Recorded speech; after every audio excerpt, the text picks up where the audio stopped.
Abra o seu coração e ouça uma palavra de fé, porque a fé vem pelo ouvir, e ouvir a palavra de Deus. Meu amigo e minha amiga, seja muito bem-vindo, seja muito bem-vinda a mais um Momento da Palavra. Eu sou o professor Carlos Albuquerque e no Momento da Palavra nós lemos a Bíblia Sagrada na sequência em que ela se encontra, ou seja, de Gênesis a Apocalipse. A cada vídeo no Momento da Palavra nós fazemos a leitura de um capítulo do texto sagrado e ao final da leitura nós fazemos um breve comentário a respeito do texto lido. E no Momento da Palavra de hoje, nós continuamos no livro de Êxodo, o segundo livro da Bíblia. O capítulo do livro de Êxodo, que nós leremos no Momento da Palavra de hoje, é o capítulo 7 do livro de Êxodo, que diz o seguinte: Então disse o Senhor a Moisés: Eis que tenho posto por Deus sobre Faraó, e Arão teu irmão será o teu profeta. Tu falarás tudo o que eu te mandar, e Arão teu irmão falará a Faraó que deixe ir os filhos de Israel da sua terra. Eu, porém, endurecerei o coração de Faraó e multiplicarei na terra do Egito os meus sinais e as minhas maravilhas. Faraó, porém, não vos ouvirá, que eu porei a mão sobre o Egito e tirarei os meus exércitos, o meu povo, os filhos de Israel, da terra do Egito com grandes juízos. Então os egípcios saberão que eu sou o Senhor, quando estender a mão sobre o Egito e tirar os filhos de Israel do meio dele. Então fez assim Moisés e Arão, como o Senhor lhes ordenara, que assim fizeram. E Moisés era da idade de 80 anos, e Arão da idade de 83 anos, quando falaram a Faraó. E o Senhor falou a Moisés e a Arão, dizendo: Quando Faraó vos falar, dizendo: Fazei por vós algum milagre, dirás a Arão: Toma a tua vara e lança diante de Faraó, e se tornará em serpente. Então Moisés e Arão entraram a Faraó e fizeram assim como o Senhor ordenara. E lançou Arão a sua vara diante de Faraó e diante dos seus servos, e tornou-se em serpente. E Faraó também chamou os sábios e encantadores, e os magos do Egito fizeram também o mesmo com os seus encantamentos.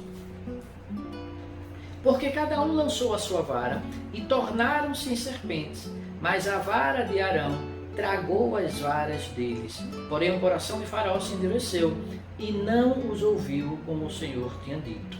Então disse o Senhor a Moisés: O coração de Faraó está obstinado, recusa deixar ir o povo. Vai pela manhã a Faraó, eis que ele sairá às águas, põe-te em frente dele na praia do rio, e tomarás em tua mão a vara que se tornou em cobra. E lhe dirás: O Senhor, o Deus dos Hebreus, me tem enviado a ti, dizendo: Deixa ir o meu povo, para que me sirva no deserto, porém eis que até agora não tens ouvido. Assim diz o Senhor: Nisto saberás que eu sou o Senhor. Eis que eu, com esta vara que tenho em minha mão, ferirei as águas que estão no rio e tornar-se-ão em sangue, e os peixes que estão no rio morrerão, e o rio chegará mal, e os egípcios nausear-se-ão bebendo a água do rio. Disse mais o Senhor a Moisés: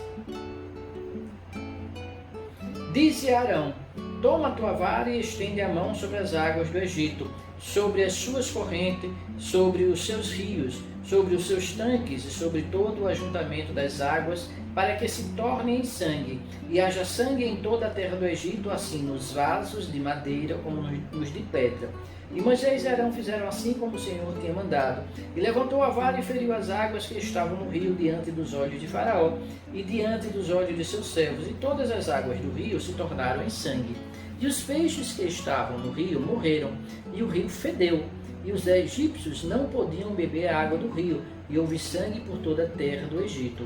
Porém os magos do Egito também fizeram o mesmo com os seus encantamentos, de maneira que o coração de Faraó se endureceu, e não os ouviu como o Senhor tinha dito. E feriu-se Faraó, e foi para sua casa, nem ainda nisto pôs seu coração. E todos os egípcios cavaram poços junto ao rio para beberem água, porquanto não podiam beber das águas do rio. Assim se cumpriram 7 dias depois que o Senhor ferira o rio. Amém? Meu amigo e minha amiga, este foi mais um capítulo do livro de Êxodo, aqui no Momento da Palavra. Vejam, neste capítulo, como em todo o texto bíblico, eu costumo dizer isso, nós encontramos uma grande quantidade de verdades importantes, que eu quero destacar algumas delas. Veja, no começo do capítulo, diz que, no versículo 1, o texto diz o seguinte: então disse o Senhor a Moisés: eis que te tenho posto por Deus sobre Faraó, e Arão teu irmão será o teu profeta. E aqui, alguns podem se escandalizar, porque nós sabemos bem que lá, ainda nesse livro de Êxodo, no capítulo 20, nós veremos os 10 mandamentos. E nos 10 mandamentos, há um mandamento dizendo que o povo de Israel, e nós todos, evidentemente, não deveria ter outro Deus senão Deus, o Senhor. Não terás outro Deus diante de mim, diz o mandamento. E nós sabemos, nós que conhecemos a Bíblia, nós sabemos que só existe um único Deus verdadeiro. E que considerar outros deuses, a existência de outros deuses, como por exemplo o povo do Egito fazia, é paganismo, é idolatria. E é um pecado contra o Senhor. Nós veremos isso na Bíblia repetidas vezes. E aqui podemos pensar, mas como? Se Deus é o único, se Deus diz que não deve ter outros deuses dentro de mim, como Deus diz que Moisés, veja, eis que te tenho posto por Deus sobre Faraó. Como Moisés seria Deus sobre Faraó, como o próprio Deus teria dito que Moisés seria Deus sobre Faraó. Não seria isso uma contradição? Veja, nós veremos aqui neste capítulo, não apenas nesse capítulo, mas sobretudo no relato das 10 pragas, que nós leremos nos capítulos posteriores, já começando nesse capítulo e nos capítulos posteriores, nós veremos que há toda uma simbologia aqui, nesse texto, onde Deus está confrontando o Egito. E veja, o Egito, naquele momento histórico, ele era o império, era o reino mais poderoso do mundo conhecido. Os próprios faraós se consideravam como que a representação do Deus máximo deles, o Deus Sol, na Terra. Então cada faraó se achava como que o próprio Deus deles, o Deus principal deles, né? Havia um panteão de deuses egípcios, uma grande quantidade de deuses egípcios. E o faraó se considerava como que o representante de Deus, ou o próprio Deus encarnado na Terra, o próprio Deus principal, o Deus Sol, o Deus Ra. Muito bem. Então, Deus aqui, além de estar cumprindo a sua promessa ao povo hebreu, aos descendentes de Israel, aos descendentes de Abraão, Deus está também quebrando a prepotência do povo egípcio, que se achava o mais poderoso. De fato, materialmente falando, era o reino mais poderoso, era o reino mais rico. Eu já falei aqui que o Egito ele tinha uma situação privilegiada porque ele se encontrava ali às margens do rio Nilo. falar um pouquinho daqui a pouco a respeito do rio Nilo, que Deus também quebra isso com relação aos egípcios. Então, eles se localizavam às margens do rio Nilo. Então, as terras deles eram mais férteis, porque eram irrigadas pelo rio Nilo. Então, eles já se consideravam numa situação privilegiada. E eles tinham realmente muitas condições, um exército grande. Então, era um reino poderoso. Então, eles se achavam, como diz no popular hoje em dia, se achavam o máximo. Então, Deus aqui está quebrando esta prepotência, esse olhar altivo dos egípcios. Então, quando diz que Deus diz que Moisés será posto por Deus sobre Faraó, Deus está humilhando a prepotência de Faraó, dizendo: olha, você que se acha Deus, você que se acha o Deus na terra, eu vou colocar o meu mensageiro, o meu servo Moisés, como Deus sobre você.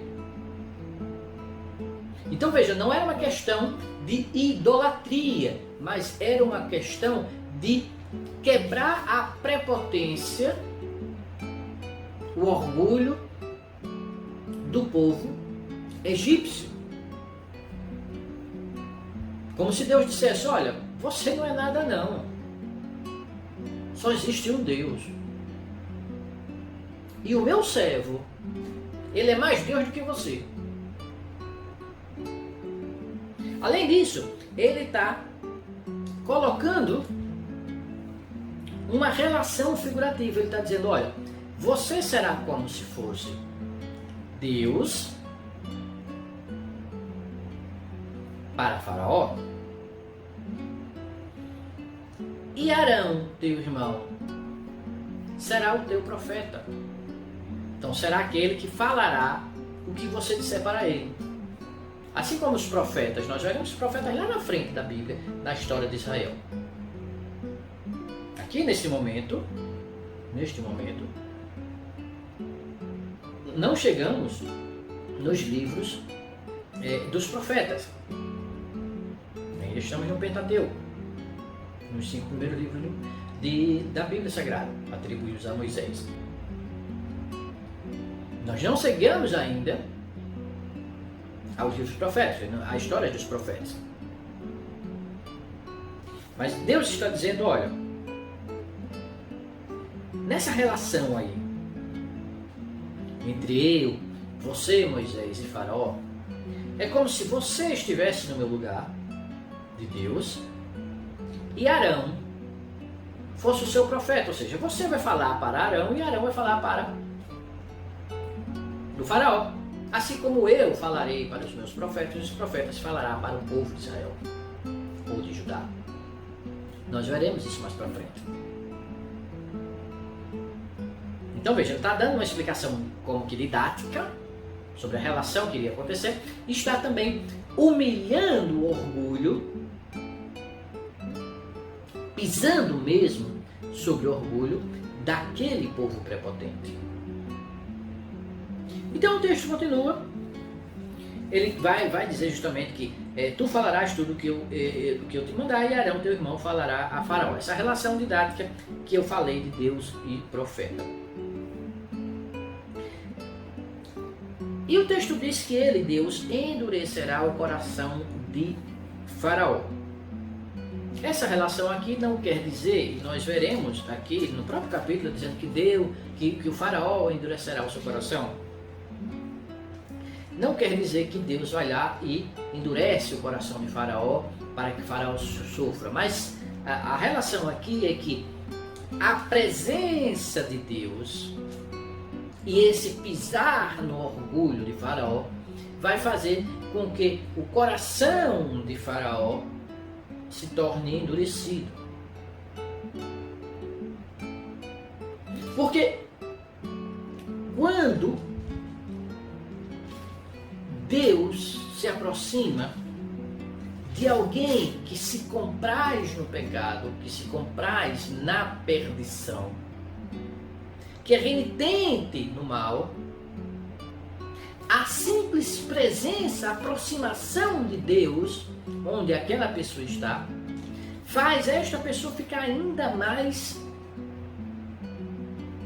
revoltada, ainda mais arisca com relação a Deus. Então é esta relação que está dizendo aqui. As ações de Deus endurecerão o coração de Faraó. Muito bem. E aí Deus disse que sabia que Faraó não ia ouvir e que, em virtude disso, Deus começará a agir para que o povo do Egito, e o povo, na verdade, de todas as nações, saiba que Ele, o Senhor, é Deus.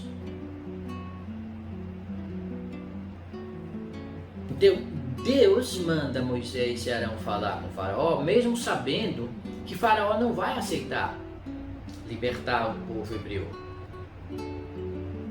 Mas por saber que Faraó não vai aceitar, é que Deus vai mandar Moisés e Arão a Faraó, para que na recusa de Faraó, Deus mostre o seu poder.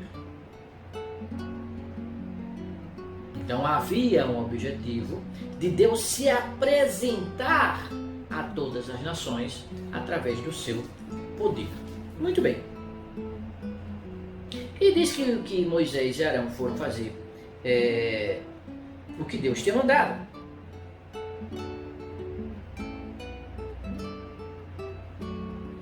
E aqui tem outro exemplo da humilhação, do pisar de Deus sobre o orgulho do povo do Egito. Diz que Deus mandou, através de Moisés, Arão, jogar o seu cajado, e o cajado se tornou em serpente. Mas diz que os magos de Faraó chamou os seus feiticeiros, seus magos, os seus sábios, como eles chamavam, e os magos de Faraó fizeram a mesma coisa, jogaram os seus cajados e eles também se tornaram em serpente. Porém, no versículo 12 diz que a vara de Arão, o cajado de Arão, tragou, comeu, engoliu todas as serpentes dos magos do Egito. Isto é mais um evento de Deus pisando no orgulho do povo egípcio e de Faraó. Porque a serpente para o povo egito era um animal muito sagrado, muito respeitado, um animal idolatrado. Então Deus coloca a serpente de Arão, que era o cajado transformado, para destruir, para engolir todas as serpentes, o animal sagrado do Egito, naquele momento. Ou seja, dizendo, olha, o seu sagrado aí, o seu animal poderoso, a serpente, não é nada diante de mim. Porque apenas uma serpente que eu fiz através do meu servo destrói todas as suas. Então é mais uma forma de Deus mostrar, quebrar a cerviz do povo egípcio, de pisar em seu orgulho, de humilhá-los, porque era um povo extremamente pecador, um povo extremamente idólatra. E o texto continua, dizendo que Faraó continuou com o coração endurecido. Veja, aqui diz, porém o coração de Faraó se endureceu, aquilo que eu expliquei lá na frente. O próprio coração de Faraó se endureceu. Depois disso que Faraó foi pela manhã, saiu às águas e Moisés, de novo, amando de Deus, fez outro feito, realizou outro feito, pediu de novo para que Faraó deixasse o povo ir. O Faraó não aceitou. E no versículo 17 diz: assim diz o Senhor, nisto saberás que eu sou o Senhor, eis que eu com esta vara que tenho em minha mão, ferirei as águas que estão no rio e tornar-se-ão em sangue. Então foi isso que Moisés fez. Moisés e Arão fizeram, feriram o rio, né, com o cajado. As águas se tornaram em sangue, as pessoas não conseguiam beber, os peixes que estavam lá dentro do rio morreram. Mas diz que, de novo, os magos do Egito, de Faraó, conseguiram fazer o mesmo efeito. Mas veja, aqui o ataque de Deus diz que o povo teve que cavar em volta do rio para poder obter água para beber e para as diversas necessidades. É bom lembrar que naquela época não havia sistema hidráulico, não havia captação de água, né, como existe hoje em dia.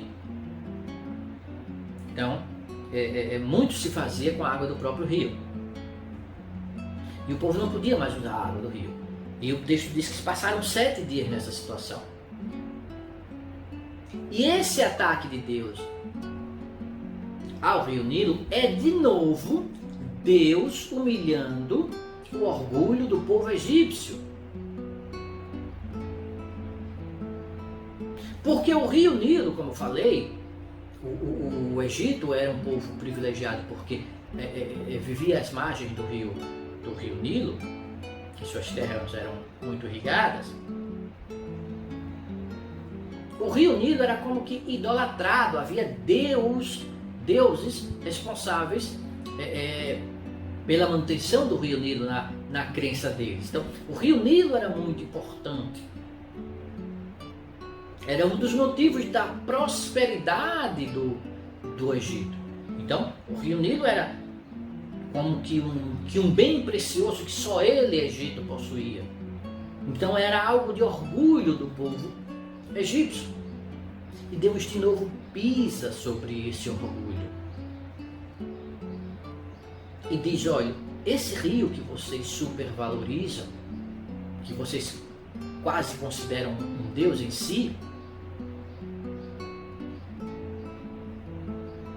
ele não é nada diante de mim.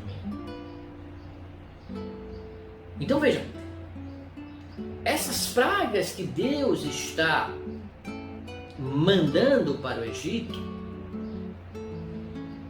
além de ser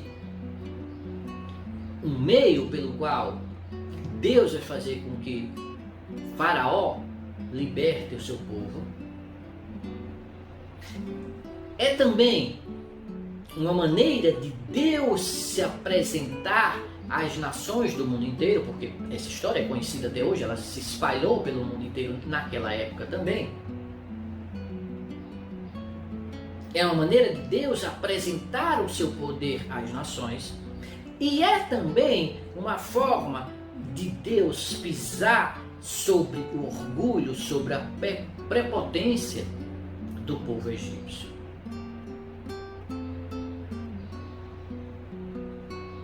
Porque Deus, só Ele é Deus.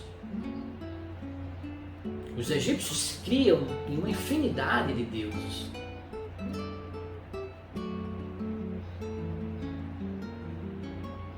E se achavam poderosos, como falei, o próprio Faraó se achava como que um Deus na terra. Então Deus está se apresentando e dizendo: só eu sou Deus. Eu sou o único Deus, todo-poderoso.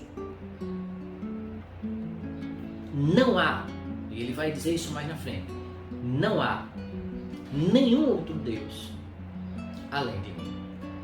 Que o Espírito Santo de Deus fale mais aos nossos corações e nos dê a paz. Amém? Meu amigo e minha amiga, este foi mais um vídeo do Momento da Palavra. Se você gostou desse vídeo, clique aqui embaixo no botão de curtir. E se você deseja receber um aviso sempre que um novo vídeo da Palavra de Deus esteja disponível aqui para você no canal de Preceito de Fé, se inscreva no nosso canal e você sempre será avisado toda vez que uma nova bênção do Senhor estiver disponível para você aqui no canal de Preceito de Fé. Não se esqueça também de deixar os seus comentários aqui embaixo no nosso vídeo e também de compartilhar esse vídeo no nosso canal com seus amigos, com seus familiares, com seus colegas de trabalho, com seus vizinhos e assim ajudar a semear a Palavra de Deus.